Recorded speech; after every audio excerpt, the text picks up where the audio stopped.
Salve, ouvintes do História FM, bem-vindos a mais um episódio do podcast do Leitura Obriga História. E hoje nós vamos falar sobre o fim da União Soviética. Por que a União Soviética acabou? Resumindo, o papo de hoje é esse. E para falar sobre isso, eu trouxe um convidado especial, o professor Ângelo Segrilo, para quem eu passo a palavra, para que se apresente para o pessoal. Bom dia ou boa tarde a todos, dependendo da hora que assistirem. Meu nome é Ângelo Segrilo, eu sou professor de História Contemporânea da Universidade de São Paulo e a minha especialidade é a História da Rússia, União Soviética.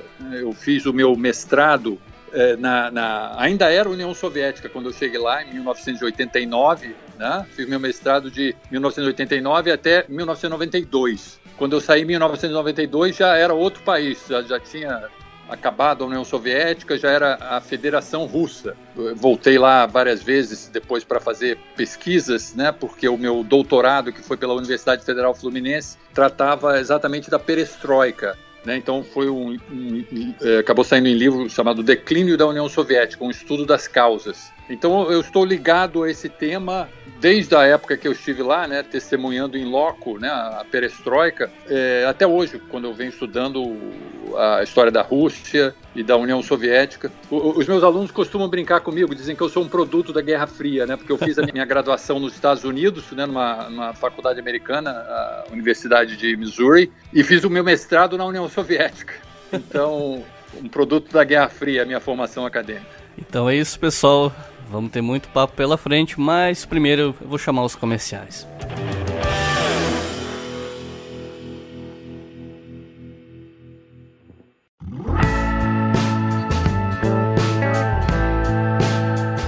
Nos comerciais de hoje eu vou tentar ser mais rápido, mais conciso. Quer dizer, talvez... Não vou. Mas é assim, a gente tem uma campanha no Apoia-se, lá no link apoia.se/obrigahistoria, que é ligado ao nosso canal no YouTube, caso você escute o podcast e não saiba que a gente tem um canal, que eu acho difícil, né, mas quem sabe. Aqui no texto do feed tem um link também. Nós temos essa campanha para sustentar tanto o canal quanto o podcast. Atualmente a gente está recebendo até menos do que a gente recebia quando o podcast começou, que era uma meta que a gente tinha financeira. Quando chegasse lá, o podcast ia começar e hoje a gente está até abaixo dessa meta. E pra gente que tem esse planejamento de produção de conteúdo a longo prazo, a gente precisa expandir a base de apoiadores. E é por isso que eu te peço para você entrar lá na nossa campanha do Apoia-se e dar uma olhada nela para, né, ver se você tem condições de apoiar. A partir de R$2 você já apoia, isso dá R$24 por ano, é o preço de, sei lá, um almoço. Obviamente que para quem está desempregado tal, aí pesa mais, mas para você que tem algum rendimento, a gente sabe que é um apoio baixo e se você gosta do nosso podcast, seria uma boa retribuição para o que a gente faz aqui. A partir de R$5 você já pode ouvir os episódios do podcast com antecedência, que eu coloco antes, lá no mural do Apoia-se, só para os apoiadores. Eu mudei as recompensas recentemente, antes era todo mundo, agora só quem apoia a partir de R$5. É muito importante que vocês apoiem os produtores e produtoras de conteúdo que vocês gostam para que a gente possa continuar produzindo, porque é um trabalho que requer muito tempo, recursos, então todo apoio é muito bem-vindo. Então corre lá, apoia.se/obrigahistoria e ajude a manter a História FM no ar.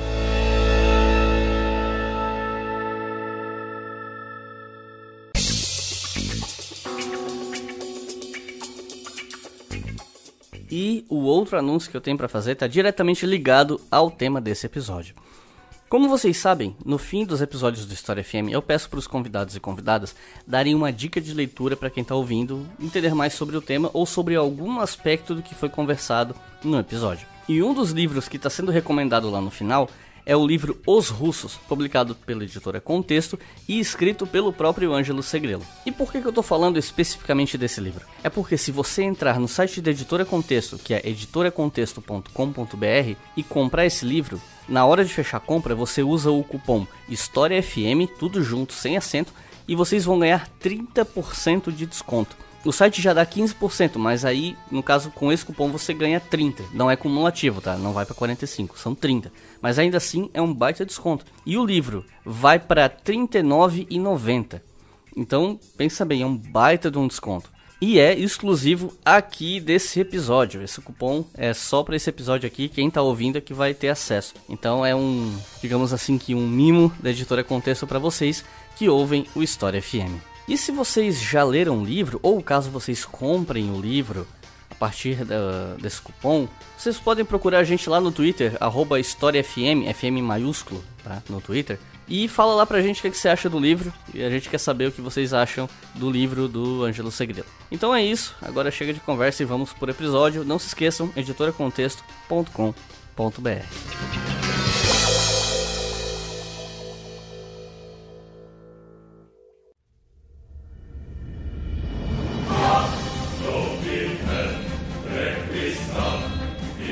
Para começar, eu queria te perguntar um assunto que me parece ser um tanto quanto polêmico. Eu queria saber a tua percepção em relação a isso. Que quando eu estava preparando o roteiro para nossa conversa, eu fiquei em dúvida por onde eu ia começar. Qual seria o marco inicial para o começo do fim, né, da União Soviética. E meio que sem saber por onde começar, eu resolvi partir de 1956, porque eu já vi algumas pessoas em debates, principalmente da internet, argumentando que o começo do fim da União Soviética teria sido em 1956, quando Nikita Khrushchev deu aquele discurso secreto. E eu queria saber, primeiro, né, para contextualizar para o pessoal que está ouvindo, o que foi esse discurso exatamente, qual foi o significado dele. Esse discurso foi no 20º Congresso do Partido Comunista da União Soviética, foi em 1956, né? Foi 3 anos depois da morte de Stalin, e nesses 3 anos, desde 1953, né, quando morreu Stalin, até 1956, já lentamente começou-se a havia pequenas mudanças no tom do discurso, né? Então, às vezes aparecia as palavras culto da personalidade, não ligando diretamente ao nome de Stalin, mas em geral, que não seria bom no sistema socialista ter cultos à personalidade, etc. E então o pessoal mais ou menos sentiu que havia alguma coisa de nova no ar. E em 1956 o Khrushchev abertamente, no 20º Congresso, bom, abertamente não, porque na verdade foi um discurso secreto, não foi colocado para a população em geral, mas a elite do partido escutou esse discurso. E aí foi colocado que realmente a União Soviética queria entrar numa nova fase, sair de uma fase muito personalista da época do Stalin. O Khrushchev chegou inclusive a fazer alguns elogios ao Stalin. Ele disse que algumas das coisas que ele fez no caminho da industrialização, mesmo da coletivização agrícola, eram necessários, mas ele errou na mão, né? E muitas vezes chegou a infringir a legalidade socialista, né? Perseguindo inimigos, etc. E isso foi falado abertamente. Por que ele era secreto? Porque era somente para a liderança do partido, né? Os membros mais influentes do partido, e aí a ideia era que os membros do partido passassem, sem fazer muito alarde, a uma nova política, né, a partir dessas revelações. Só que esse discurso apareceu no Ocidente, e aí, de repente, o mundo inteiro já estava sabendo. Agora, dentro da União Soviética, esse discurso só foi publicado mesmo oficialmente durante a perestroika. Né? Então, era o maior discurso, o maior segredo de polichinelo da história, porque muita gente ficava sabendo também dentro da União Soviética pela coisa do exterior. Como havia muita censura, a população não tinha muita certeza, mas notava-se que tinha mudado o tom totalmente, né, nos jornais, revistas, em relação ao Stalin. Até o hino da União Soviética mudou, né? Tirou menções de Stalin, colocou a Lenin, se eu não me engano, algo assim. Exatamente, havia menções a Stalin, foi tirado na letra. E eu vejo muita controvérsia em relação ao conteúdo desse discurso, principalmente a partir de interpretações políticas, né? De um lado eu vejo gente que afirma que o discurso foi importante para revelar crimes de Stalin, ou da NKVD e tal, mas por outro lado tem gente que afirma que esse discurso estava cheio de mentiras e até mesmo era uma tentativa do Khrushchev de tirar o dele da reta, entre aspas, já que ele teria feito parte, né, do governo Stalin, num alto cargo. Então, qual é a tua percepção sobre isso, baseado nesses anos de leitura sobre história soviética? Realmente, esse discurso, ele rachou os comunistas no mundo inteiro, né? Aqui no Brasil, por exemplo, né, agora nós passamos a ter, a partir dali, né, o partido, o que viria a ser assim depois, né, o Partido Comunista do Brasil e o Partido Comunista Brasileiro. O Partido Comunista Brasileiro seguiu a linha de Khrushchev, né, a linha de Moscou, e o Partido Comunista do Brasil rompeu com Khrushchev, né, dizendo que ele estava se tornando revisionista, né, seguindo mais ou menos o caminho que a China seguiria posteriormente. Então, isso foi realmente foi um abalo no movimento comunista no mundo inteiro. Na maioria dos países rachou em dois partidos, quem era contra e a favor. Então, muitos dizem que, a partir daí, né, dizem que a União Soviética entrou num caminho mais revisionista, que não era mais revolucionária, a China acusou ela de ser assim, né, de tentar uma convivência pacífica com o capitalismo do Ocidente. Então, é uma grande discussão. Eu acho que é uma questão de discussão de estratégia revolucionária, aí eu acho que não há nem ninguém totalmente certo, nem totalmente errado. Alguns argumentos de cada lado, dependendo do que você mira, né, podem estar certos. Agora, eu não acho que, por exemplo, o extremo de achar que o Khrushchev queria destruir. Também falaram isso do Gorbachev depois, pelo menos inicialmente, né? Falam até hoje, né? Queria destruir a União Soviética. Eu não acho que era assim. Ele queria reformá-la por um caminho que alguns diziam que era revisionista e não revolucionário. E assim, é uma coisa que eu tenho visto até hoje em dia mesmo. Eu vejo muita retórica de crítica pesada ao Khrushchev e Gorbachev seguindo essa linha mesmo, de que quiseram acabar com a União Soviética e tal. Mas enfim, você estava falando sobre essa coisa de que havia um discurso de que Khrushchev tinha adotado uma linha reformista de conciliação com o capitalismo, com as potências capitalistas. E me parece, a julgar pela minha pouca leitura a respeito da história soviética, que o Khrushchev, de fato, na medida do possível, tentou uma política mais conciliadora com o Ocidente, apesar de eventos como a crise dos mísseis, mas talvez principalmente depois da crise, uma política mais conciliadora. E aí eu queria saber se isso de fato faz sentido e se isso teria tido alguma influência no processo que tirou o Khrushchev do poder. O Khrushchev realmente ele colocou, assim, com todas as letras, né, a proposta de uma coexistência pacífica entre os dois sistemas. O que ele propunha é que a competição passasse do setor militar, da área militar, para a área econômica. Qual dos dois sistemas daria uma melhor vida às suas populações? Né? Olhando de hoje, a gente pode achar até engraçado, dizendo, mas como é que ele queria se comparar, por exemplo, com os Estados Unidos, etc. Mas naquela época era muito diferente a dinâmica. Naquela época que o Khrushchev estava, no finalzinho dos anos 50, início dos anos 60, a União Soviética estava crescendo muito rapidamente.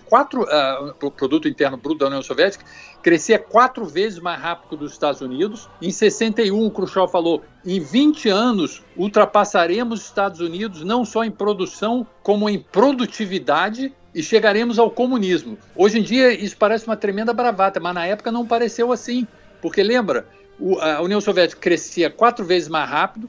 Se você simplesmente realmente derivasse o crescimento que havia até ali e projetasse 20 anos no futuro, em menos de 20 anos a União Soviética, naquele ritmo, 4 vezes mais rápido que os Estados Unidos, ultrapassaria os Estados Unidos. E lembra, foi a época em que a União Soviética lançou o primeiro satélite ao espaço, lançou o primeiro homem ao espaço. Então parecia que a União Soviética, porque em todos os outros campos ela poderia talvez estar imitando, né, espionagem industrial, etc. Mas no espaço ela não poderia estar imitando ninguém, ela passou à frente. Então, naquele momento, foi de tremenda euforia naquele campo e achavam que realmente poderiam ultrapassar os Estados Unidos.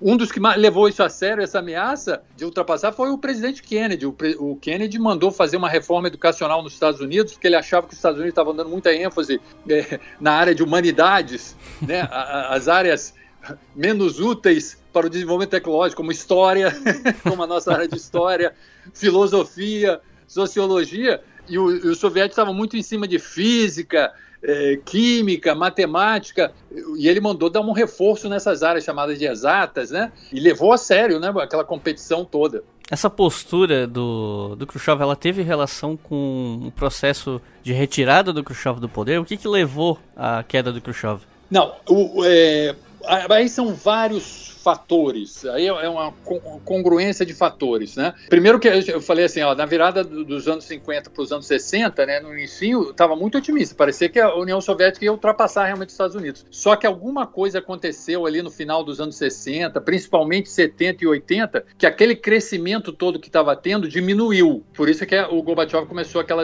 reforma lá na frente, porque aí a União Soviética estava crescendo quase que no mesmo ritmo, nos anos 80 dos Estados Unidos. Aí nunca ultrapassaria assim, né? Então alguma alguma coisa mudou posteriormente, e é isso que eu analiso no meu livro, O Declínio da União Soviética, um estudo das causas, exatamente esse declínio até antes da perestroika mesmo, né? Assim, a desaceleração econômica. Mas, especificamente, Khrushchev, ele foi deposto em outubro de 64, né? Foi o ano dos golpes. Nós tivemos nosso golpe aqui em 1º de abril de 64, né?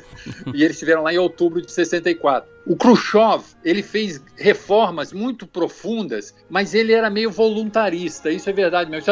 Essa palavra voluntarista às vezes era usada meio como palavrão, mas assim, num sentido mais técnico, realmente, ele às vezes se entusiasmava com campanhas. Por exemplo, a famosa campanha, talvez você tenha ouvido falar, das terras virgens. Que ele fez. O que ele fez? Ele pegou umas áreas virgens no Cazaquistão, que é tipo a Amazônia, vamos dizer aqui, né?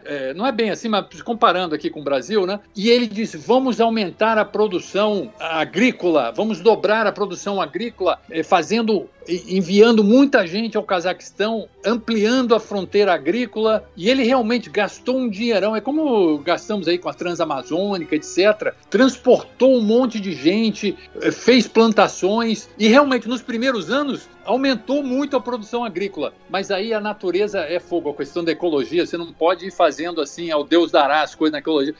Nos outros anos houve erosão, porque onde tinha floresta, fizeram pasto, e aí, apesar de um grande aumento da produção, também é um custo muito alto também, porque gastaram muito dinheiro com todo aquele transplante de gente, equipamento, etc., para ampliar a fronteira agrícola. Houve uma grande ampliação da produção nos primeiros anos, mas depois, com erosão e outros problemas, inclusive financeiros, para manter aquele ritmo, notou-se que, na verdade, o tiro estava saindo pela culatra. Era melhor uma coisa mais gradual e menos ofensiva à natureza. Então, houve outras dessas coisas. O próprio discurso secreto dele rachou o movimento comunista internacional, como nós vimos, e isso aí criou muita gente.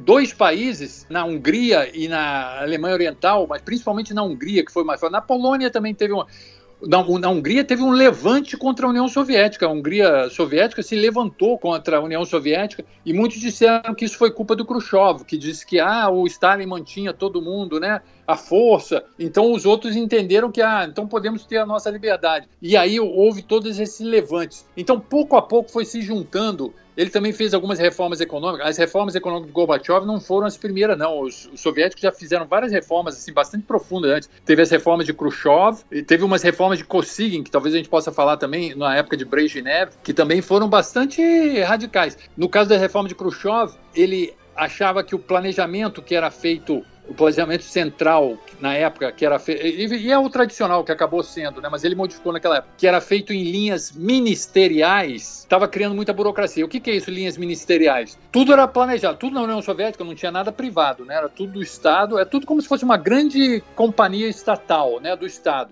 Então tudo era planejado no centro, né, pelo chamado Gosplan, a comissão de planejamento, é tipo o Ministério do Planejamento, só que era um planejamento diretivo, ele falava a cada fábrica o que ia fazer, etc, etc. E esse planejamento era feito em linhas ministeriais, né, o Gosplan dava em linhas gerais para os ministérios, aí os ministérios mandavam para cada fábrica no país inteiro. Só que isso criava muita burocracia, eles diziam, porque Moscou determinava o que as fábricas lá na Sibéria iam fazer, então às vezes o cara de Moscou não sabia as condições locais. Então eles descentralizaram o planejamento, fizeram as chamadas comissões regionais de economia, que é Sovnarozhye em russo, que era assim, foi descentralizado o planejamento. Eles achavam que assim, a comissão do Nordeste, vamos dizer, como se fosse aqui no Brasil, do Nordeste, ela entende melhor do Nordeste, ela planeja tudo ali. A comissão do Sul planeja no Sul. E fez isso. Só que aí criou também uma confusão, porque aí não ficou um planejamento central, ficaram vários. Então criou alguns gargalos. E principalmente a última gota no negócio foi a crise dos mísseis em Cuba, né? Que aí ele quase que criou uma guerra nuclear e pareceu que ele recuou, porque na crise dos mísseis em Cuba, a União Soviética estava colocando mísseis, o presidente Kennedy bancou, botou os navios lá e disse, daqui não vai passar. E aí os navios soviéticos voltaram. Então isso pareceu uma derrota da União Soviética. Na verdade não foi uma derrota assim completa não, porque na verdade houve um acordo não escrito entre o Khrushchev e o Kennedy de que a União Soviética retiraria os seus mísseis lá, né? Porque Cuba é poucos quilômetros dos Estados Unidos, né? Como se estivesse no quintal. Então, botar míssil nuclear lá é um negócio que os Estados Unidos não podiam aceitar. Retiraria seus mísseis, mas em troca, duas coisas. Os Estados Unidos não tentariam mais invadir Cuba e retirariam os mísseis que eles tinham também na Turquia, que fica bem ao lado da União Soviética. E realmente o Kennedy e os presidentes posteriores cumpriram esse acordo não escrito. Nunca mais tentaram invadir Cuba e retiraram depois, bem discretamente, os mísseis americanos da Turquia. Então não foi uma derrota tão grande como a maioria das pessoas pensa, mas não deixou de ser uma perda de prestígio, né? E aí teve também um ano de má colheita, em 62, ano de 62 para 63, tudo isso junto acabou fazendo com que a economia piorasse ali, como eu falei, nos anos 60, e aí o Khrushchev foi deposto em 64, acusado de ser voluntarista demais. E depois que o Khrushchev caiu, né, começou o governo do Leonid Brezhnev, Brezhnev foi um governo longo, assim, eu acho que foi o segundo mais longo, né, depois de Stalin. E ele ficou marcado por, entre outras coisas, o encerramento da corrida espacial, né, e, assim, vários fatores, né, a revitalização das memórias da vitória na Segunda Guerra Mundial, entre as outras questões, como as reformas que você citou. Como você enxerga o legado do governo Brezhnev para a União Soviética nos anos 1980? O período Brezhnev é muito interessante, porque ele é muito longo e, na verdade, a gente tem que ver ele por fases. Porque quando eu cheguei lá na União Soviética, no meio da perestroika, o pessoal falava muito a época de Brezhnev, você já deve ter visto isso, como a era da estagnação, porque a União Soviética, aquilo que eu falei, cresceu muito nas décadas de 30, 40, 50, até uma partezinha de 60, mas depois foi desacelerando, assim, muito... Final de 60, 30, 40, 50, ela crescia acima quase de 10% ao ano, né? Nos anos 60 cai para 7% no início, nos anos 70 pouco acima de 5%, e nos anos 80 está tipo 3%, 4%, que é o mesmo dos Estados Unidos. Então, houve essa desaceleração. Então, na época da perestroika se falava muito assim, mas isso é um pouco injusto, vamos dizer, com o Brezhnev, porque no início o Brezhnev, eu acho que tem a ver também com que ele era mais jovem um pouco, como foi muito longo, ele no final já estava meio gagá. É que nem o Reagan no final já tinha o Alzheimer, na verdade era o pessoal em volta que levava o negócio. O Brezhnev também já estava meio gagá no final, mas isso não quer dizer nada, porque tudo tem o aparato ali em volta, né, a máquina burocrática que pode levar, como levou na União Soviética e como levou nos anos finaizinhos do Reagan, que ele já estava mal. Então, no início, talvez até por ele ser mais jovem, ele foi meio dinâmico. Logo que ele entrou, eles colocavam muito como, é uma volta, depois do Khrushchev, porque o Khrushchev fez aberturas políticas também contra o Stalin, etc. E quando entrou o Brezhnev deu uma freada. Ele disse que o Khrushchev estava exagerando na crítica ao Stalin, etc. Porque ele criticando o Stalin, daqui a pouco tem um cara que vai criticar o sistema socialista, vai dizer, a culpa não é só de um homem, não, a culpa é do sistema. Então, eles deram um pouco para trás. Não foi uma volta total ao stalinismo, mas foi assim, começou a ficar mais neutro em relação ao Stalin, né? Isso você vê tranquilamente, você vê na enciclopédia soviética, né, que eles têm lá, tipo a enciclopédia Barça, a enciclopédia britânica, né? A dos anos 40, 50, é só elogios ao Stalin, né? A da época final dos anos 50 com Khrushchev critica muito o Stalin. A do final dos anos 60 com Brezhnev, o Stalin fala assim, teve erros e acertos, né? Então não foi uma volta total ao stalinismo, mas foi uma checada. E no início ele tentou fazer isso que eu falei. As reformas econômicas de Gorbachev não foram as primeiras, como muito pensa, assim, meio radical. Houve aquelas reformas do Khrushchev, que ele tentou descentralizar, regionalizar o planejamento, e houve também as reformas chamadas de Kosygin, as reformas de Kosygin, em meados dos anos 60. Kosygin era o primeiro-ministro do Brezhnev. Então, o Kosygin, eles já notavam, os soviéticos já sabiam. O pessoal fala muito assim, os líderes soviéticos são velhos, gagá, mas isso não quer dizer nada, porque, na verdade, tem toda uma entourage em volta dele, tem toda uma máquina burocrática de pessoal mais jovem, que sabe o que está acontecendo no mundo, é mais dinâmico. Então, eles estudavam o que estava acontecendo no mundo e estavam vendo as transformações, né? A gente estudando a economia mundial, a gente sabe que nos anos 60 e 70 houve uma grande passagem do Fordismo para o chamado pós-Fordismo, né? O toyotismo, etc. O Fordismo, que era um sistema mais baseado em standardização, era mais rígido, passou-se para os paradigmas de especialização flexível, que chama. Flexibilidade era muito importante no toyotismo, né? No pós-Fordismo. E os soviéticos estavam estudando isso. Então o Kosygin, ele fez os 2 primeiros anos do Gorbachev na economia pareciam muito os primeiros anos da reforma de Kosygin, que era uma tentativa de flexibilizar o sistema. Eles achavam que o sistema soviético de planejamento central, um negócio meio burocrático, meio rígido, ele funcionou bem no início, quando era preciso muito assim, concentração de esforços em algumas áreas prioritárias, né, tipo siderúrgica, etc. Só que depois, quando a economia já criou aquela base industrial mínima, aí ela tem que se diversificar, tem que ficar mais sofisticada, aí você precisa de mais criatividade nas pontas, criatividade nas fábricas, porque, por exemplo, as fábricas russas, pelo sistema soviético, que funcionou na maior parte do tempo, elas não tinham nem que fazer contrato de fornecimento entre si, elas já recebiam tudo do centro, o centro dizia, olha, você vai receber tanto de matéria-prima, vai fazer tantos produtos, e aí esses produtos você vai mandar para a fábrica tal. Então, eles não tinham nem que fazer contrato entre si, as fábricas, todo mundo era só cumprir ordens, né? Tava tudo ali. E aí eles acharam que isso ficava burocrático, né? Não tinha muita necessidade de criatividade. Se alguém inventasse às vezes era até ruim. Você estava no meio do plano, temos que terminar até o final do mês essa cota aqui. Se alguém inventasse um novo sistema, vamos modificar isso aqui, ó, que vai poder produzir mais depois. Mas muitas vezes quando você modifica uma coisa para ficar mais produtivo depois, no início tem até uma queda de produção, porque você tem que reformular a fábrica, tem que parar algumas máquinas. Então, o que eles quiseram fazer? Flexibilizar o sistema. Não tinha nada de capitalismo, nem ficar nada privado, nem nada não. Era assim, por exemplo, descentralizar. O planejamento deixar de ser diretivo, falar que tem que ser assim, para ser um planejamento indicativo, né? Dar indicações a falar, vocês têm que aumentar a produção em 10% ano que vem. Agora, como é que vocês vão aumentar? Vocês podem se virar aí, vocês decidem, né? Então, começar a dar mais autonomia às empresas nas pontas.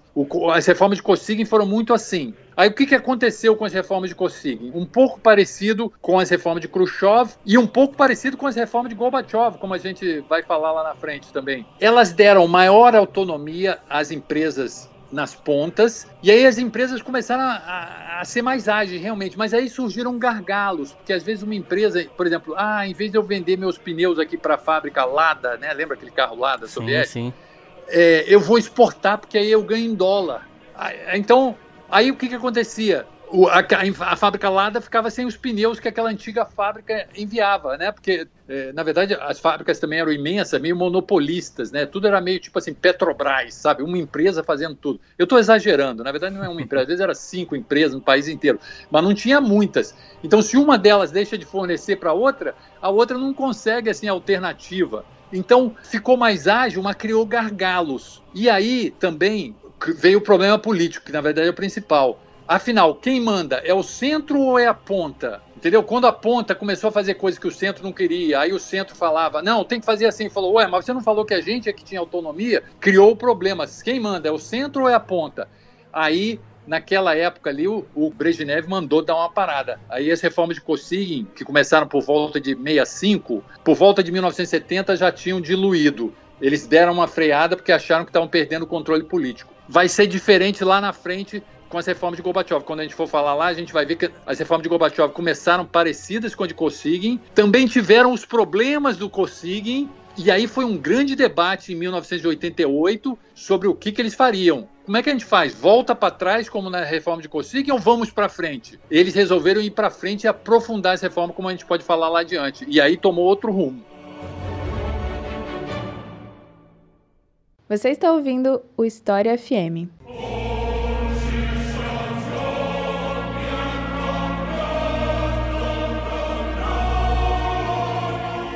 Nos anos 80, a União Soviética passou por uma desaceleração muito forte em termos de economia e foi uma década politicamente cheia de instabilidades, até não só por questões internas, mas também pressão externa, tal. Por exemplo, pensando aí em termos de questão interna, o fato de ter tido 4 líderes em 4 anos, né, entre 82 e 85. Então, focando primeiro na questão econômica, quais teriam sido as causas dessa desaceleração? Teria sido principalmente as despesas com questões militares e os problemas do setor agrícola, ou seria mais do que isso? Olha, essa questão é exatamente o cerne do que foi na verdade, minha tese de doutorado, né? Que foi esse livro que eu falei, O Declínio da União Soviética, um estudo das causas. Eu me detive exatamente o declínio da União Soviética, já mesmo antes da perestroika, né? Porque o Gorbachev, no início da perestroika, ele falava que estava preocupado com a desaceleração econômica da União Soviética nos últimos anos, né? Principalmente nessa época de revolução científico-técnica. Então, já mesmo antes da perestroika, já vinha um período de desaceleração econômica. Como eu mencionei, nas décadas de 30, 40, 50, até o início de 60, a União Soviética teve alto crescimento econômico, né? Nas primeiras décadas, acima de 10% ao ano, é como se fosse aquele milagre econômico, né? Só que no final dos anos 60, já diminuiu para baixo de 10% ao ano, já estava volta de 7%, né? Nos anos 70, a média ficou um pouquinho só acima de 5%, e nos anos 80, diminuiu para 3%, 4%.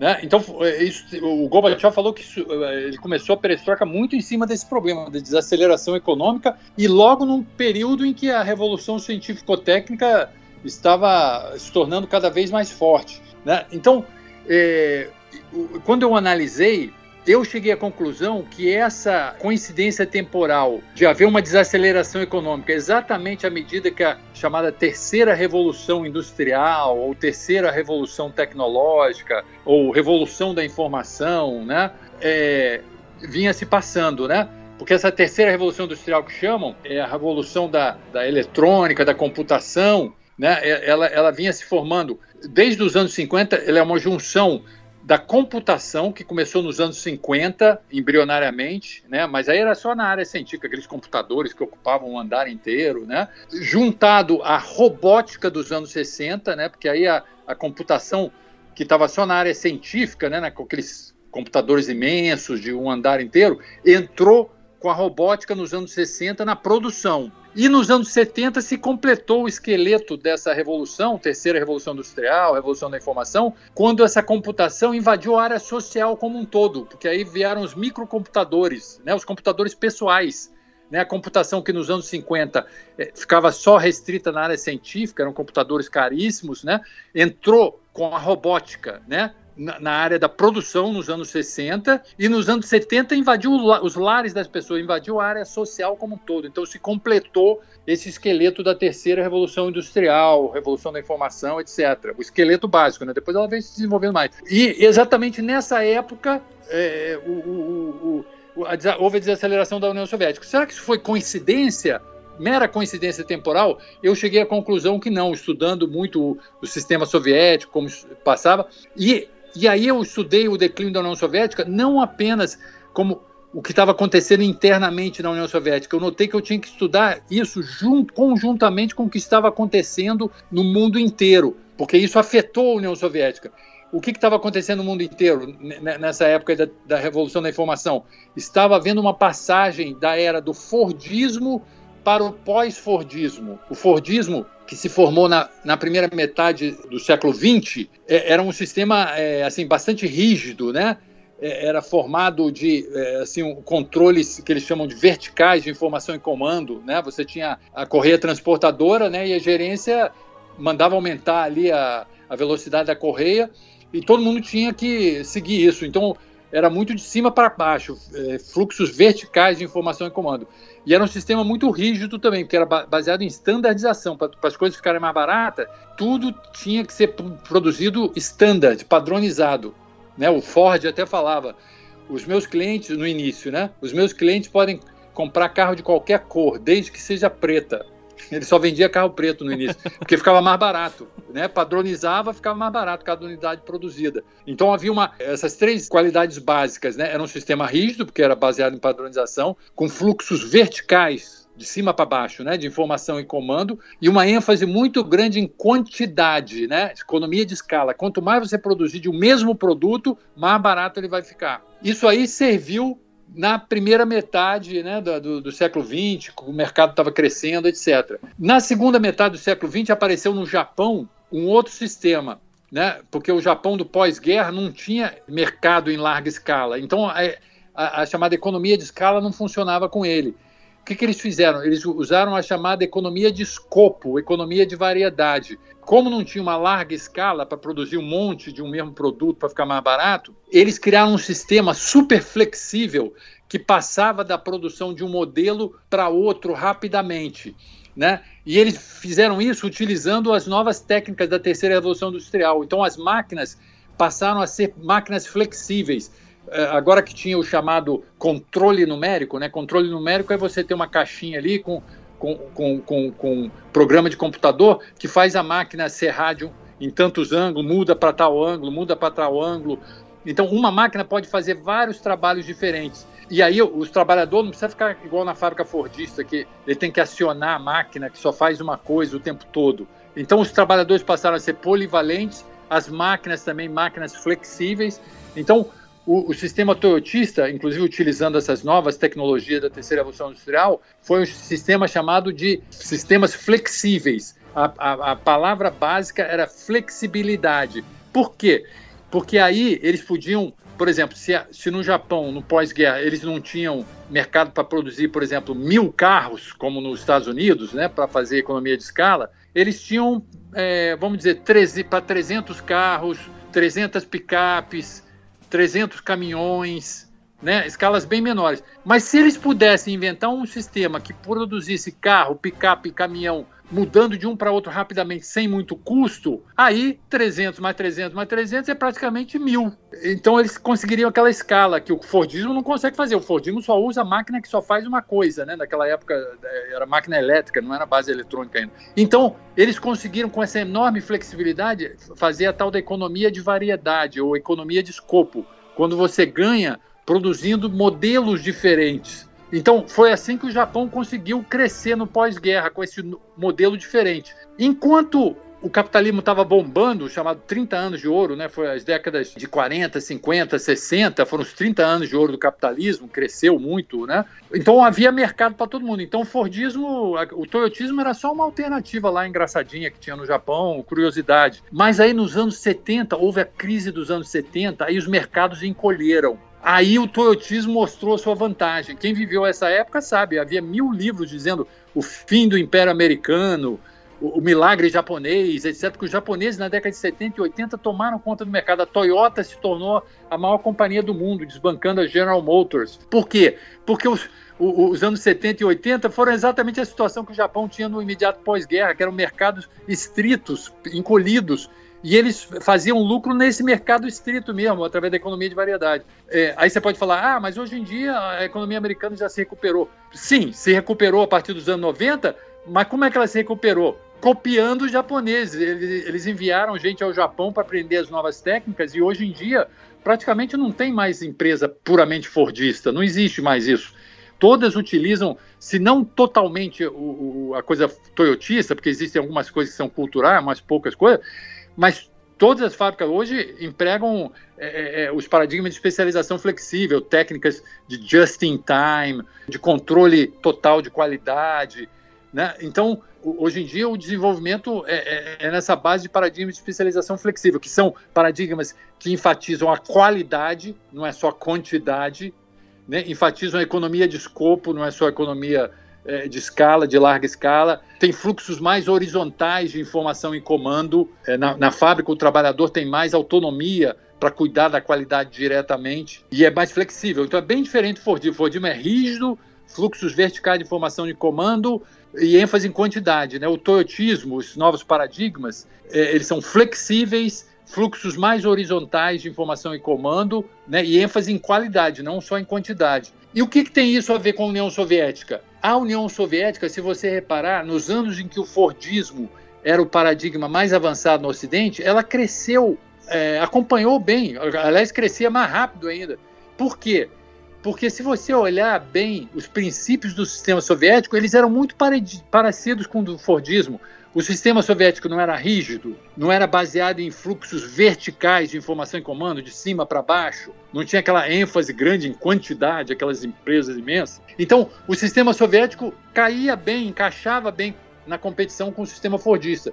Agora, quando a competição com a parte mais avançada do Ocidente se tornou a competição com os paradigmas flexíveis, aí a União Soviética teve dificuldade de adaptar o seu sistema. torná-lo mais flexível. Como a gente viu, houve várias reformas, mesmo antes do Gorbachev, houve outras reformas, como a de Khrushchev e principalmente a de Kosygin, que tentaram fazer essa flexibilização do sistema, mas não foram para diante, porque quando começaram a dar problema ali, quem manda, o centro ou a periferia, eles recuaram. E o Gorbachev, que já estava numa situação mais desesperada, porque a União Soviética já estava praticamente igual aos Estados Unidos, aí nunca alcançaria os Estados Unidos. Ele resolveu ir adiante quando houve aqueles problemas iniciais. A gente pode falar com mais calma depois das diferentes fases da perestroika. Eu acho que a gente já pode até começar falando da perestroika, né? Porque eu imagino que as pessoas ouvem falar na perestroika, né, Glasnost, mas nem todo mundo sabe exatamente o que foi, né? E menos ainda como funcionou, porque saber as definições básicas é uma coisa, mas entender o funcionamento da perestroika, por exemplo, na prática já é outra, né? Então, como foi a aplicação dela? O que exatamente foi a perestroika, né? A perestroika foi uma constatação, né, o Gorbachev, ele tem um livro que foi inclusive publicado em português, né, Perestroika, Sim. Novas Ideias para o Meu País e o Mundo. Eu tenho esse livro. Exatamente. Ele, no início da perestroika, ele explicou o que ele estava fazendo. E aí ele explicou que a União Soviética, que tinha crescido muito, né, nos anos 30, 40, 50, parte dos 60, nas duas últimas décadas estava desacelerando, e pior ainda, logo numa época de revolução científico-técnica. Então eles tinham que fazer alguma coisa. E no início, ele não tinha nada não pensavam em ir para o capitalismo, ninguém falava em capitalismo, nem nada assim. A ideia era flexibilizar o sistema. Como eu falei, era muito parecido no início, as medidas iniciais da perestroika com as reformas de Kosygin. Era uma tentativa de reacelerar, tanto que a palavra de ordem no início era uskorienie, em russo uskorienie quer dizer aceleração. Acelerar o desenvolvimento econômico, que estava desacelerando nas últimas décadas. As primeiras medidas foram muito parecidas com a reforma de Kosygin, dar maior autonomia às empresas na ponta, tentar estimular, inclusive, alguns diferenciais de pagamento que eles achavam que estava pagando todo mundo igual, aí as pessoas não tinham interesse. Então, se produzissem mais, ganhariam mais, bônus, mas não tinha nada a ver com capitalismo. As empresas continuariam completamente do governo, entendeu? Eles queriam botar alguma competição entre as empresas, mas as empresas eram todo o governo, não tinha nada de capitalismo nesse início. E a gente pode falar que a perestroika teve 3 grandes fases e uma fase de transição entre elas. A perestroika foi de 1985, quando Gorbachev se tornou secretário-geral, né, do partido, que é o posto máximo, de 1985 até dezembro de 91, quando a União Soviética foi declarada extinta, né, de 85 até 91. A gente, com visão retrospectiva agora, a gente pode dizer que ela passou por 3 grandes fases, né, e um ano ali de discussões. A primeira fase foi de 85 a 87, que é a fase que eu chamei no meu livro de descentralização socialista. O que significa isso? Ninguém falava em capitalismo, era tudo socialismo, as empresas continuavam estatais, etc., mas tentava-se de descentralizar, flexibilizar um pouco, dar maior autonomia às empresas. E o que aconteceu? Aconteceu algo muito parecido com o que aconteceu com as reformas de Kosygin e de Khrushchev lá atrás. Houve maior flexibilidade, mas também criou gargalos. Antes, bem ou mal, todo mundo sabia exatamente o que tinha que fazer. O cara só tinha que cumprir ordem, não tinha o que dar errado. Ele sabia, vai receber tanto de matéria-prima da fábrica tal, vai com isso fazer tantos produtos e vai mandar esses produtos para a fábrica tal, ou para a loja tal. Então não tinha onde errar, era só cumprir a ordem. É claro que era tudo muito burocrático, às vezes não chegava material, etc., mas era só cumprir a ordem. Quando flexibilizou, realmente algumas conseguiram ir bem, até melhor do que antes, mas outras foram mal. E algumas ficaram paradas, porque aí umas... aquilo que eu falei, uma empresa que enviava para uma outra empresa, de repente passou a exportar, por exemplo, que aí conseguia em dólar. Então criou gargalos e diferenciais. E aí, então, quando notaram isso, o ano de 1988 foi um ano de grandes debates. Ali ia ser decidido o futuro da perestroika. Havia uma corrente no chamado Politburo, né, que é o órgão ali do partido, órgão ali máximo do partido, umas 12 pessoas, né, que são o órgão máximo do partido. Havia uma corrente capitaneada por Yegor Ligachev que dizia, olha, nós fizemos a perestroika para acelerar a economia, não está acelerando. E aí eles apontavam alguns probleminhas que estavam ali embrionários nessa época. E olha, tem gente aqui que está começando a criticar, porque o Gorbachev, a partir de 86, como ele sofreu, alguns burocratas estavam botando o pé no chão, não queriam fazer reforma, né? Porque o cara tem lá o seu feudo lá na empresa e não queria perder aquele controle. Para acabar com essas resistências dentro da burocracia, o Gorbachev resolveu fazer uma coisa que é diferente da China, por exemplo. Além da abertura econômica, ele ia também fazer uma abertura política, que ele queria que as pessoas pudessem falar, reclamar da burocracia, porque ele disse que isso ia cutucar os burocratas e fazer eles se agitarem, né? Só que aí, quando ele abriu, a partir de 86, essa parte política, que é a chamada Glasnost, tá? Que aí as pessoas poderem falar, Glas voz em russo, então as pessoas puderam falar, os jornais puderam publicar o que ia ruim na União Soviética, né? Porque antigamente só falava as coisas boas, né? Começaram a surgir, no início, aquela coisa, que nem quando foi com a abertura com o Khrushchev também, falavam mal do Stalin e tal, mas aí começaram algumas pessoas a reclamar de algumas coisas, o sistema está muito burocrático. Quando começa a falar de sistema, aí o pessoal já fica com medo, né? Sim. Vai começar a botar a culpa no sistema.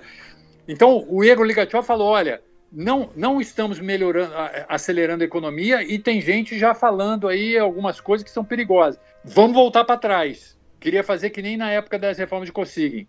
E havia uma outra corrente que era liderada por um cara chamado Alexander Yakovlev, que era mais, vamos dizer, liberal, entre aspas, né? Ele tinha morado muito tempo no exterior, foi embaixador no Canadá, e ele falou, olha, não, é o seguinte, nós aqui temos uma economia muito monopolizada, né? São grandes empresas gigantescas que produzem, então só umas 2, 3, 4, 5 empresas produzem para o país inteiro. O que a gente tem que fazer é desmonopolizar essas empresas, porque uma empresa faz uma coisa diferente, as outras lá na frente, na cadeia de produção, ficam sem material. Vamos desmonopolizar elas para que haja mais competição. Não está falando ainda em capitalismo, não. É competição entre empresas socialistas. Vamos quebrá-las, fazer empresas socialistas competindo entre si, que aí a gente vai ter uma economia mais dinâmica, não vai ter esses gargalos, etc. Venceu essa corrente do Alexander Yakovlev.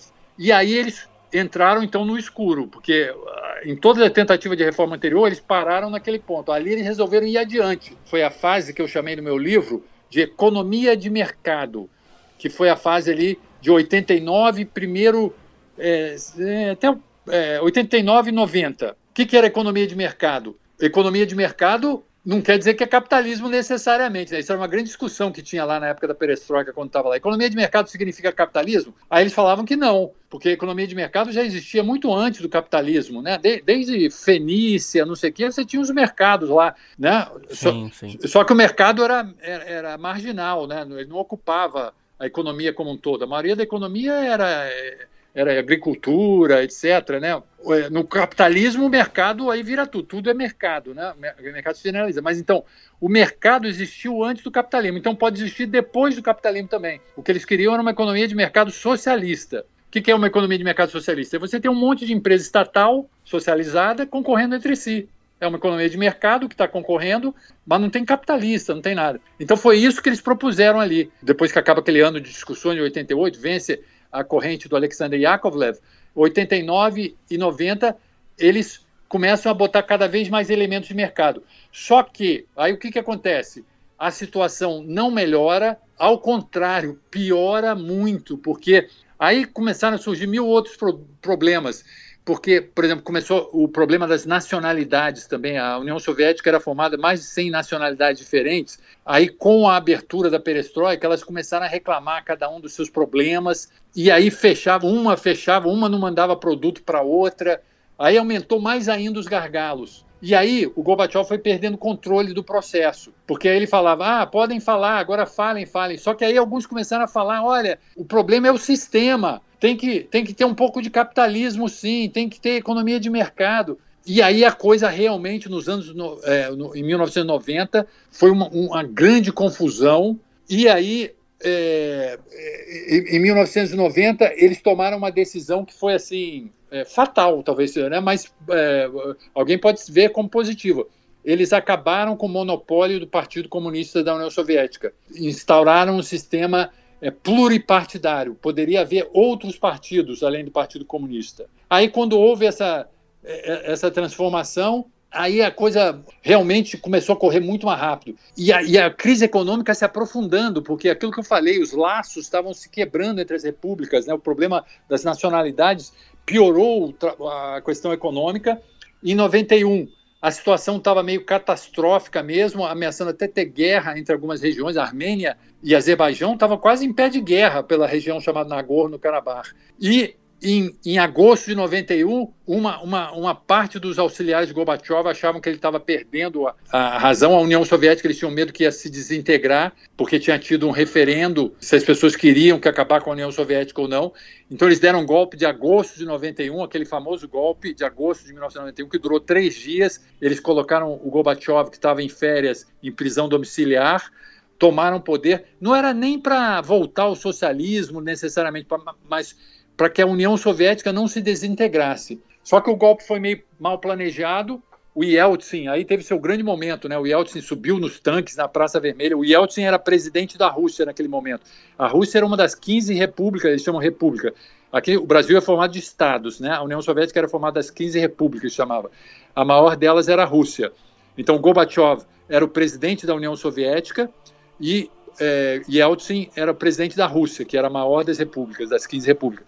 E aí Yeltsin subiu nos tanques em Moscou, e aí houve uma reação popular, e aí esses golpistas caíram. Aí o Gorbachev voltou, só que quando o Gorbachev voltou em agosto de 91, ele já não tinha mais poder nenhum, estava totalmente desmoralizado, porque os golpistas que deram o golpe eram todos em volta dele, todos eram auxiliares dele. Então o Yeltsin, que ficou com grande prestígio ali, de agosto de 91 até dezembro de 91, que foi o final da União Soviética, o Yeltsin e as outras repúblicas começaram, né, a entrar em acordo para acabar a União Soviética.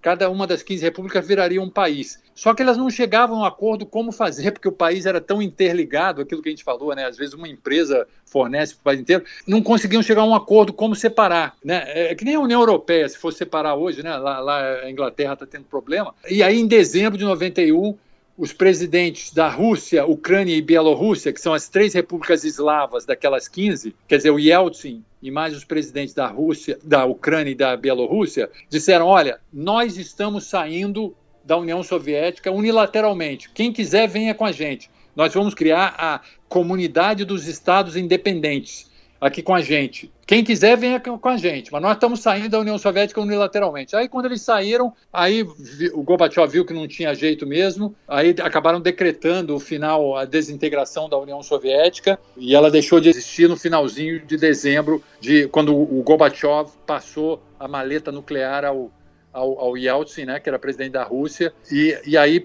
as 15 repúblicas que formavam a União Soviética se tornaram 15 países independentes, 12 deles acabariam formando a CEI, Comunidade de Estados Independentes. É tipo uma tentativa de criar lá no final uma União Europeia, mas nunca chegaram tão perto disso. Agora, 3 delas, as 3 repúblicas do Báltico, Letônia, Lituânia e Estônia, não quiseram saber de nada do resto da União Soviética e se tornaram independentes, não entraram na CEI, na Comunidade dos Estados Independentes. Então, a Comunidade dos Estados Independentes é formada de 12 das antigas 15 repúblicas, né? Menos aquelas do Báltico, Letônia, Lituânia e Estônia.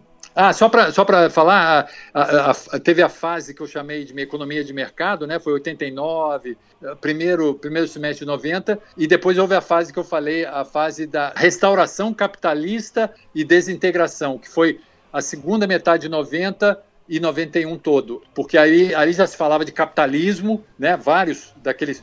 Como acabou o monopartidarismo, tinha vários partidos, muitos disseram que queriam voltar ao capitalismo, e aí houve a restauração capitalista. Então, só para as pessoas terem uma ideia, talvez, né? A perestroika foi de 85 até dezembro de 91, teve a fase que eu chamei de descentralização socialista de 85 até 87, né? O ano de 1988, daquelas discussões entre o grupo do Igor Ligachev e do Alexander Yakovlev, e aí venceu a corrente que queria ir para a economia de mercado, né? Do Alexander Yakovlev.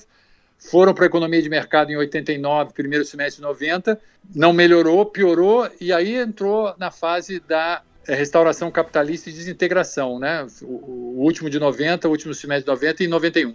E só voltando um pouquinho no tempo para a gente finalizar esse bloco, é um detour do que a gente está falando aqui, mas tem alguma relação, até porque foi um argumento que eu comecei a ouvir de novo com força esse ano, por conta da série de TV da HBO, que é em relação ao acidente em Chernobyl. Que eu já ouvi muitas vezes, muita gente argumentando que o incidente em Chernobyl teria sido politicamente muito importante do ponto de vista negativo, né, para a União Soviética. Teria sido importante o impacto internacional do acidente e na desmoralização do governo Gorbachev e a futura queda da União Soviética. E aí a minha pergunta é, você concorda com essa afirmação ou tu acha que isso é uma perspectiva um pouco exagerada dessa situação? Colocar assim, Chernobyl foi assim, uma das causas lá próxima do final da União Soviética? Não, assim não. Mas ele foi muito importante, foi um marco importante pelo seguinte, primeiro porque foi uma catástrofe, né? Sim, sim. Mas segundo, é que ali é que a Glasnost mostrou se seria real ou não. Porque no início, a Glasnost é aquela abertura para poder falar, né, criticar, etc. Né? Perestroika geralmente é a reconstrução como um todo, principalmente a parte econômica. Né? E a Glasnost é a abertura mais política, para poder falar, fazer crítica, né, da imprensa. No início, eles tentaram abafar, como faziam antigamente.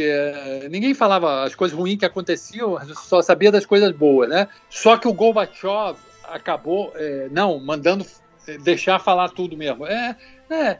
Ainda falaram, seguraram um pouquinho, assim, também era querer demais, né? Ter uma abertura total. Acho que nem no Ocidente aqui eles falam abertamente assim também, né? Sim, quando acontece alguma coisa de Estado, assim, fica meio nebuloso. O pessoal gosta de falar, né? Porque acontecia essas coisas lá na União Soviética e ninguém sabia. Bom, muita coisa a gente não sabe aqui também, né? Exatamente. Mas ela foi importante porque ali a Glasnost provou que ela iria para frente, né? Não ficaria só no... Por exemplo, na época do Khrushchev, o Khrushchev fez a crítica do Stalin, né? Aí houve uma abertura que ele chamava degelo, né? A abertura do Khrushchev foi chamada de degelo, como aquele gelo da censura tivesse caído um pouco, né? Assim, dissolvido.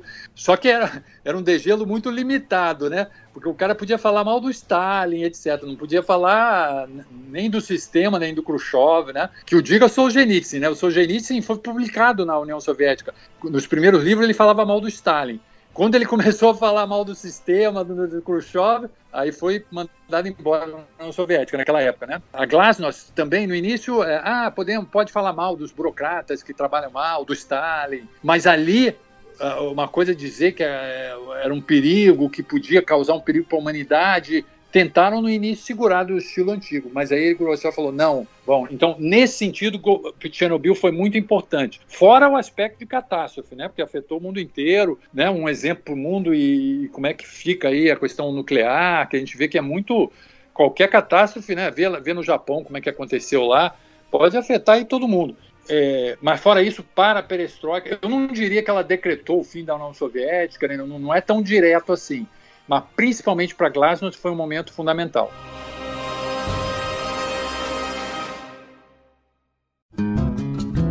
Nossos colaboradores no Apoia-se ouviram esse episódio primeiro. Se você quer ouvir os nossos episódios com antecedência, acesse apoia.se/obrigahistoria e ajude a manter o História FM no ar.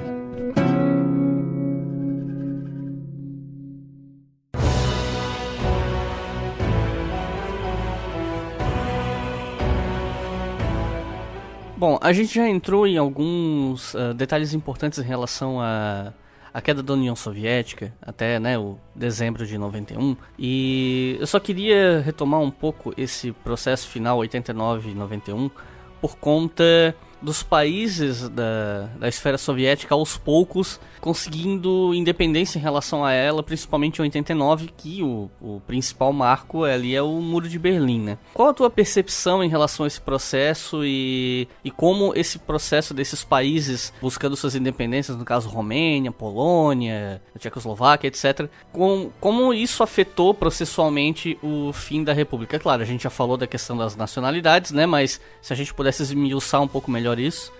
A questão das nacionalidades era mais interna da União Soviética, né? Porque a União Soviética é formada de mais de 100 nacionalidades diferentes. Lá eles têm um conceito de nacionalidade diferente da gente, hein? É bom a gente entender isso. Aqui, a nacionalidade de uma pessoa é determinada pelo princípio jurídico chamado ius soli, em latim, direito do solo. Nasceu aqui no Brasil, no solo brasileiro, primeira geração é brasileiro. Um casal de imigrantes japoneses vem para o Brasil, o filho deles nasce aqui, primeira geração é brasileiro. Na Rússia, países eslavos em geral, né, na União Soviética, a nacionalidade de uma pessoa não tem nada a ver com o local que ela nasce. É determinada pelo chamado ius sanguinis, direito do sangue. Ou seja, sua nacionalidade é a nacionalidade do seu pai ou da sua mãe, escolhe ao nascer. E não tem nada a ver com o local que você nasce. Então, na Rússia atual, você vai lá, na língua russa tem duas palavras para russo, Ruski e Rossian. Ruski é o que a gente chama aqui de russo étnico, né? Aquele que o pai e a mãe é russa. E Rossian é qualquer um que nasce na Rússia, mas nem todos são Ruski, né? Um checheno, por exemplo, ele é Rossian. Ele é cidadão da Rússia como qualquer outro, pode ser presidente da Rússia, como qualquer outro, mas ele não é russo étnico. Então, isso aí é um negócio que a gente não entende muito aqui, é uma coisa que propicia uma riqueza cultural imensa, né? Você vai na Moscou, você encontra mais de 100 culturas, 100 nacionalidades, mas também cria um potencial conflitivo muito grande.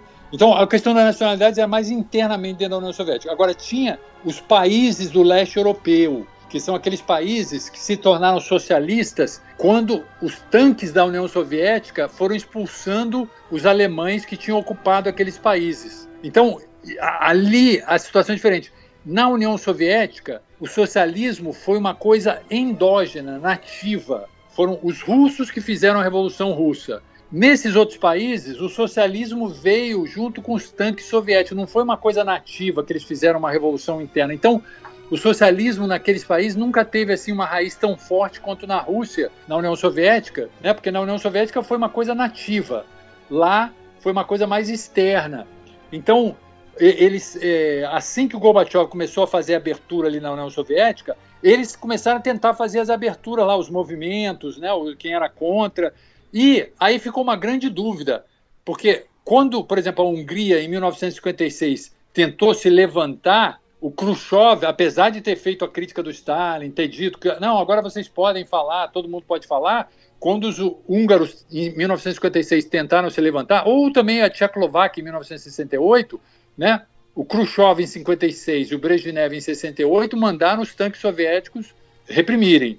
A grande dúvida era, quando começaram aqueles movimentos, o Gorbachev vai mandar reprimir, que nem Khrushchev e Brezhnev fizeram, ou não? E aí, em 89, o Gorbachev faz uma grande viagem pela Alemanha Oriental e deixa claro que ele não vai se meter.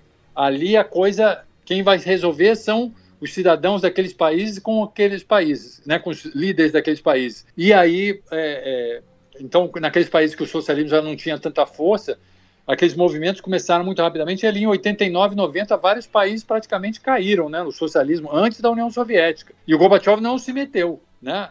Muitos criticam o Gorbachev por causa disso, devia ter, né? Mas o Gorbachev se defendia dizendo que ele queria um socialismo com liberdade, não um socialismo à força. Por isso é que foi muito mais rápido o processo naqueles países, porque o socialismo ali não tinha sido uma coisa nativa, né? Como tinha sido na União Soviética, que os próprios russos fizeram a revolução. Então já não era uma coisa que estava muito assim, enraizada. Então foi mais fácil ela sair. E principalmente quando o Gorbachev não reprimiu, aí os movimentos tiveram bastante força e acabaram com o socialismo antes da União Soviética. Nesse momento de 1991, na verdade eu não sei se o processo começou antes, isso você vai poder me explicar melhor, mas nesse momento do fim da União Soviética, ainda que tenha sido uma abertura parcial, houve abertura de muitos documentos do período soviético que até então não estavam acessíveis para o mundo. Isso permitiu, né, acesso a essa documentação que estava inacessível, e muitos desses documentos confirmaram suspeitas antigas de estudiosos, acadêmicos e tal, e alguns outros documentos trouxeram interpretações diferentes do passado, trouxeram novidades e tal. Você saberia nos dizer algumas das principais suspeitas que se confirmaram nessa documentação nova e algumas das suspeitas que se mostraram diferentes do que se pensava num primeiro momento, em termos gerais, assim? Quando caiu a União Soviética, o Yeltsin, principalmente na primeira década, né, fez uma abertura de arquivos muito forte. Né? A abertura não é total. Eu tentei fazer pesquisa lá nos anos 90 sobre questão de dados militares, né, despesas militares no finalzinho da União Soviética, mas aí algumas coisas eles não abriam. porque eu falei, mas acabou a União Soviética, mas aí eles achavam que a partir dali podia se extrapolar a força da Rússia naquela... tinha menos de uma década quando eu fui fazer lá o negócio, então algumas coisas eles queriam manter secretas. Mas houve uma abertura muito grande em vários setores, isso aumentou em muito o nosso conhecimento, né, para não ficar no achismo, algumas coisas se confirmaram, né? Agora, a história não é tão homogênea, né? Assim, não há nenhum grande descoberta que vai mudar. Já se tinha várias vertentes, mesmo antes do final da União Soviética, tinha várias vertentes sobre a história da Rússia. E cada uma delas, como se suspeitava, e os arquivos confirmaram isso, tinham parte da verdade, né? Principalmente quando duas se debatiam polarmente, elas tinham parte da verdade. Por exemplo, na historiografia russa, no Ocidente, assim, mainstream, né, houve um grande debate entre os chamados, a literatura Cold Warrior, que eles chamam em inglês, né, a literatura dos guerreiros da Guerra Fria, que eram aqueles historiadores bem tradicionais, né, da época da Guerra Fria, que viam a União Soviética como totalitária, e os autores revisionistas da história social, que vieram ali a partir daquele ano rebelde de 68, né, os anos 70, que acusavam aqueles antigos historiadores assim muito, né, da corrente totalitária, de ver a coisa muito de cima para baixo, só olhar uma história de líderes, não olhar o povo. Então essa história social preferia ver a coisa mais de baixo, e aí eles viam que a coisa não era tão assim, só preto no branco, assim, né? Uma coisa má, ruim, só opressão de cima, né? A coisa era mais nuançada. Então, quando houve uma abertura, é uma coisa muito irônica, né? Porque quando houve a abertura dos arquivos, primeiro, esses Cold Warriors, a maioria deles deitou e rolou, falaram, viram, nós estávamos certos, a União Soviética era um gigante de pés de barro, tinha muita opressão de cima, né? Ironicamente, o próprio Gorbachev hoje diz que a União Soviética era totalitária. Alguns conceitos que no Ocidente já estavam em baixa, totalitarismo, etc., foram resgatados pelos soviéticos quando eles puderam ver muita coisa do Ocidente, né, que não tinham acesso antes. Então, algumas correntes que aqui são consideradas meio antigas, tipo totalitário, teoria da modernização, tipo dos anos 60, eles recuperaram muito lá. Mas, então, essa corrente deitou e rolou nesse sentido. Os historiadores da história social, eles sabiam que isso é uma visão muito...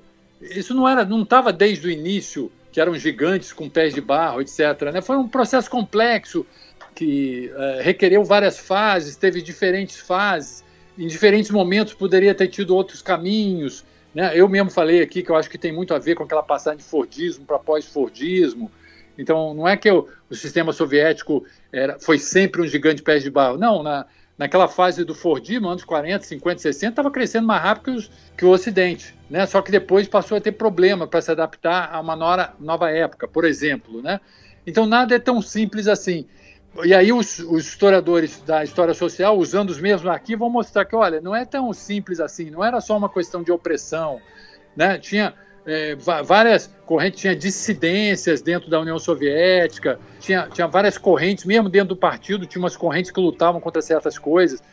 Então, os arquivos, eles são muito importantes para a gente não ficar no achismo, senão fica um xingando o outro, dizendo você está errado, mas ninguém tem base para afirmar nada.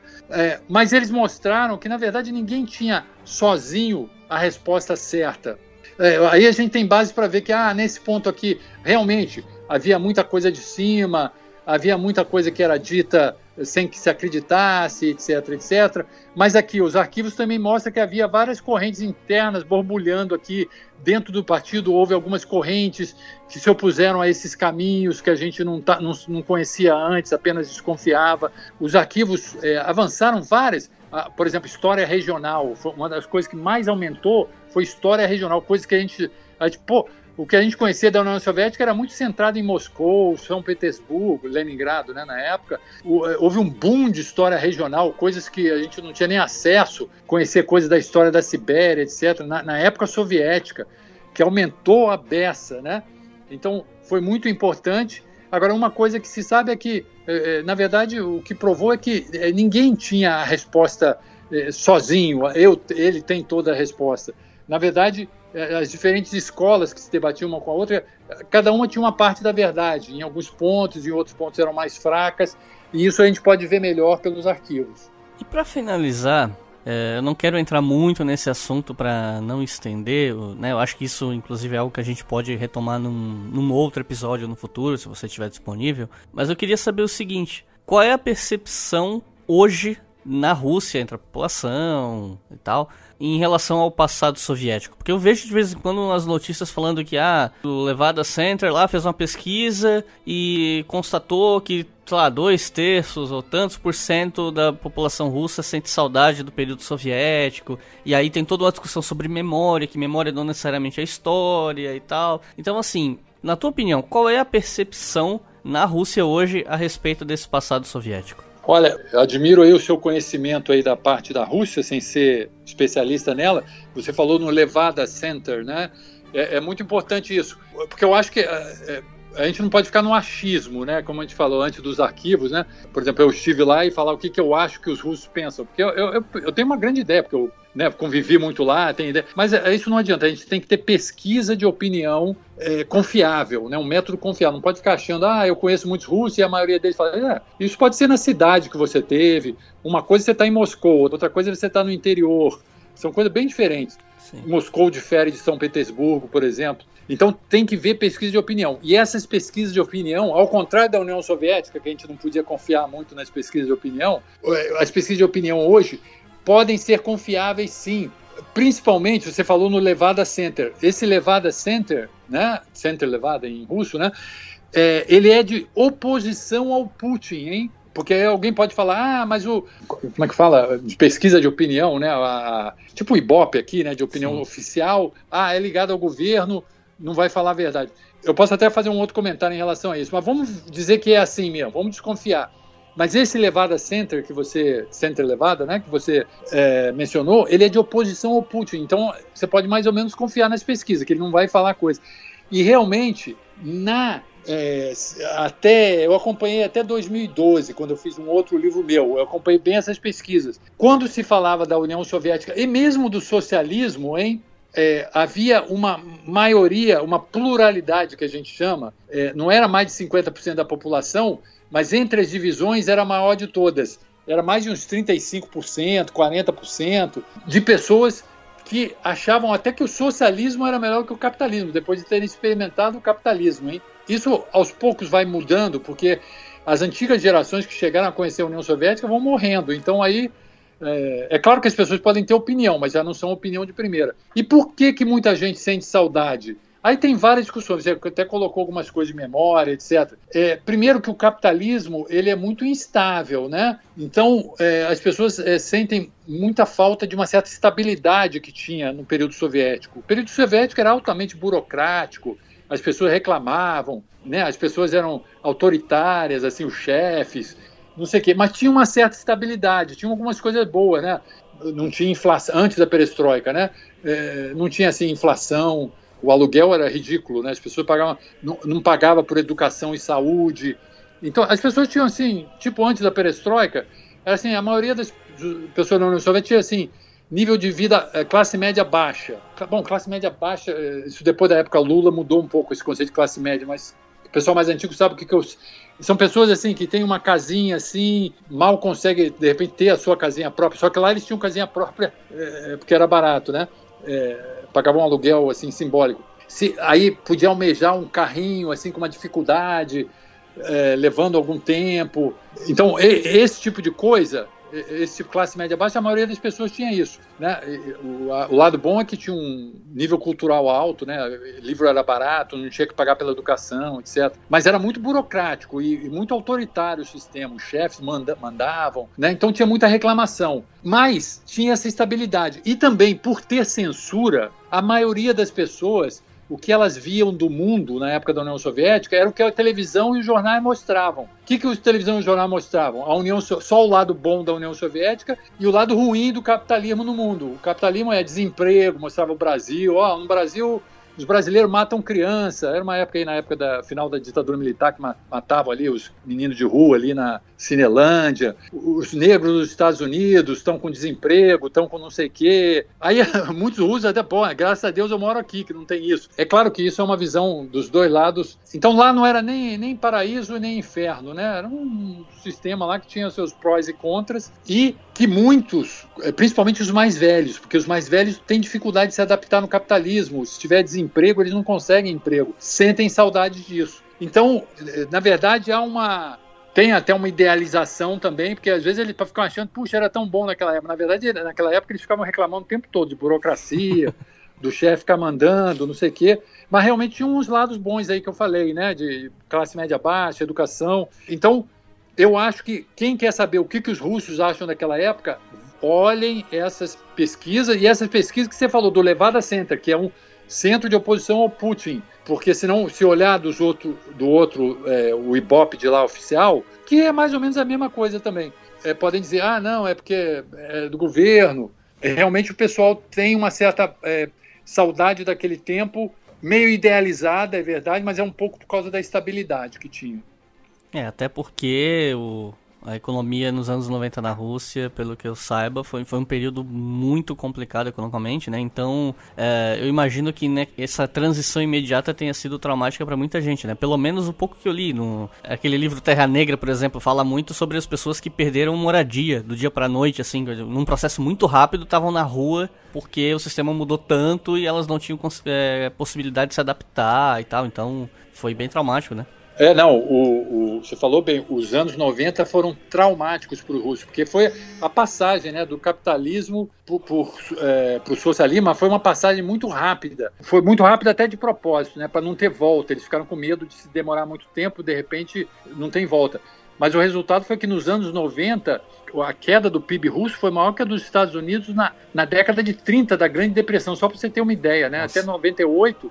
praticamente todos os anos, exceto 97, foram de crescimento negativo da economia. Parecia uma guerra. Então isso aí traumatizou. O Putin é muito popular por causa disso. Ele deu sorte de entrar depois do fundo do poço. O fundo do poço foi em agosto de 98, a crise de agosto de 98. Porque de lá a situação começou a melhorar. Então ele foi associado à melhora da economia. Quando você entra depois do fundo do poço, por definição, não passa, né? Ou vai ficar ali para sempre, porque é difícil, ou a tendência é melhorar. E principalmente porque o Putin ele entrou em 99 como primeiro-ministro e em 2000 como presidente. 99 e 2000 foi exatamente o ano que o preço do petróleo disparou. Mas disparou assim, decuplicou. Ele aumentou 10 vezes.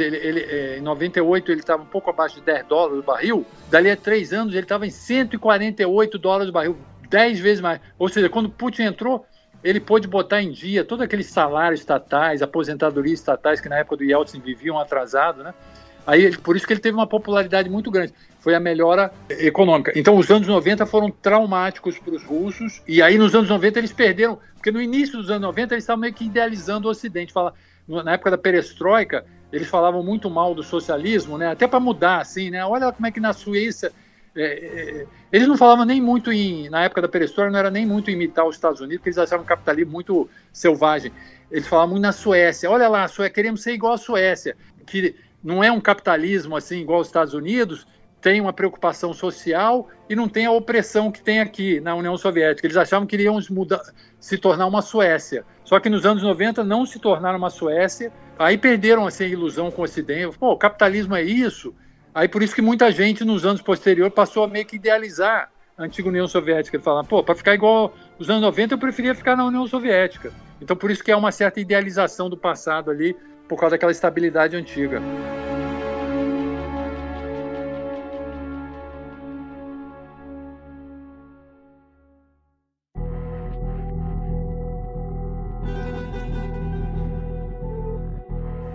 Chegamos então ao fim do episódio. Eu quero te agradecer muito, Ângelo, por ter participado. Eu já estava há muito tempo querendo entrar em contato contigo. Entrei em agosto em contato, mas já estava há muito tempo pensando nisso. Estou muito feliz com o resultado. Agradecer muito a tua presença aqui. Espero que, na medida do possível, conforme o tempo permitir, possa contar contigo aqui em outros episódios para falar sobre Rússia, que eu sei que é um tema que o meu público se interessa bastante. Então, te passo a palavra para as considerações finais e para a tradicional recomendação de leituras aqui do fim dos episódios. Bom, então eu espero que tenham sido úteis, né, essas informações que eu passei, esses pontos de vista, e eu acho que vale a pena estudar a experiência soviética, né, como falou o Hobsbawm naquele livro dele, né, que o subtítulo é O Breve Século XX. Ele falou o Breve Século XX porque ele considerava que o século XX foi do final da Primeira Guerra Mundial com a criação da União Soviética até o final da União Soviética, né, porque ele acha que a história do século XX foi balizada pela experiência soviética, que foi o contraponto, né, ao capitalismo. Então, eu acho que vale a pena estudar a experiência soviética, porque ela balizou praticamente o século XX, e também por causa da questão do socialismo, né? Foi uma experiência, o socialismo com vantagens, desvantagens, né? Pontos fortes, pontos fracos, aquilo era socialismo, não era. Até porque às vezes a gente imagina, o socialismo acabou. Mas aí então nós vivemos um momento irônico, né? Porque o centro dinâmico da economia mundial, que daqui a pouco vai se tornar a primeira economia do mundo, é a China, um país que pelo menos se diz socialista, né? Então a questão do socialismo é importante ser estudada porque ela vai estar ainda no século XXI aí no cerne do mundo. Então, eu acho que estudar a experiência da União Soviética é muito importante para entender a história do século XX e projetar aí para o século XXI. E com relação às leituras? Bom, sobre livros, né, sobre a experiência soviética, se você me permitir, eu vou fazer uma espécie de propaganda do meu trabalho, porque faz questão. Em português não há tanta para... Eu recomendaria, para entender a União Soviética, principalmente esse livro meu, né, O Declínio da União Soviética, um estudo das causas. Ele foi publicado pela editora Record e em segunda edição pela editora Prismas. Agora, isso aí foi minha tese de doutorado. Se alguém quiser, pode colocar na internet Reconstruindo a Reconstrução, que é o título da minha tese, né? Ângelo Segrilo, PDF, e aí vai ver a tese, que é praticamente o mesmo do livro. Ela está disponível na internet. Reconstruindo a Reconstrução, né? Porque reconstrução em russo é perestroika, né? Um outro livro, para quem se interessa a passar, eu vou citar 3 livros meus e 2 livros estrangeiros. Para quem se interessa da passagem depois da União Soviética até hoje com Putin, eu tenho um livro chamado De Gorbachev a Putin, a saga da Rússia do socialismo ao capitalismo, que pega exatamente desde Gorbachev até Putin hoje, pela editora Prismas. E, finalmente, um terceiro livro, chama Os Russos, pela editora Contexto, que aí é um apanhado da história da Rússia como um todo, desde os primórdios, mesmo antes da União Soviética até hoje. Então, esses 3 livros balizam muito, né? Sobre a União Soviética, o declínio da União Soviética, o estudo das causas, e da União Soviética até aqui, de Gorbachev a Putin, e para a história da União Soviética, da Rússia como um todo, Os Russos, da editora Contexto. Agora, quem quer inglês... Aí o melhor livro de história da Rússia, barrando até o meu livro Os Russos, só que os meus livros russos é em português, né? E é mais concentrado. O outro é um calhamaço imenso, mas é o melhor livro de história da Rússia. É o livro que se chama A History of Russia, the Soviet Union and Beyond. Em português, a tradução seria Uma História da Rússia, da União Soviética e Além disso, que são de 2 autores, chamados David Mackenzie e Michael Curran. Tá? É o melhor livro... Alguém que lê em inglês e quer assim, uma história aprofundada mesmo, porque aí é coisa aprofundada, é esse livro, A History of Russia, the Soviet Union and Beyond. Por que ele é o melhor? Porque, além de fazer uma história descritiva, ele lança também os debates historiográficos de cada época, as diferentes correntes. Então você aprende não só sobre a história, mas também sobre a historiografia. É o melhor de todos. E eu recomendo, finalmente, ler Da Boca do Leão. Como eu falei, o Mikhail Gorbachev publicou um livro chamado Perestroika, Novas Ideias para o Nosso País e o Mundo, que foi lançado logo no início da Perestroika, explicando por que ele começou todo aquele processo. Então esse livro eu acho importante, porque é ele dando, ali no centro, o grande líder, né, falando por que eles iniciaram aquela Perestroika, quais eram as ideias dele. Então eu acho fundamental ler esse livro também, e ele tem em português, foi pela editora Bestseller. Ele tá esgotado hoje em dia, eu acho, não tenho certeza, mas eu sei que dá pra encontrar em sebos, então eu acredito que não seja muito difícil. Bom, então muito obrigado mais uma vez pela tua presença aqui. Eu espero que a gente possa gravar outros episódios no futuro. Para todos vocês que estão ouvindo, que ouviram até o final, muito obrigado por terem ouvido. Compartilhem esse episódio com as pessoas que vocês conhecem, que se interessam, para os amigos da faculdade, o pessoal do curso de História ou não. Espalhem a palavra e levem o História FM adiante. Muito obrigado e até a próxima.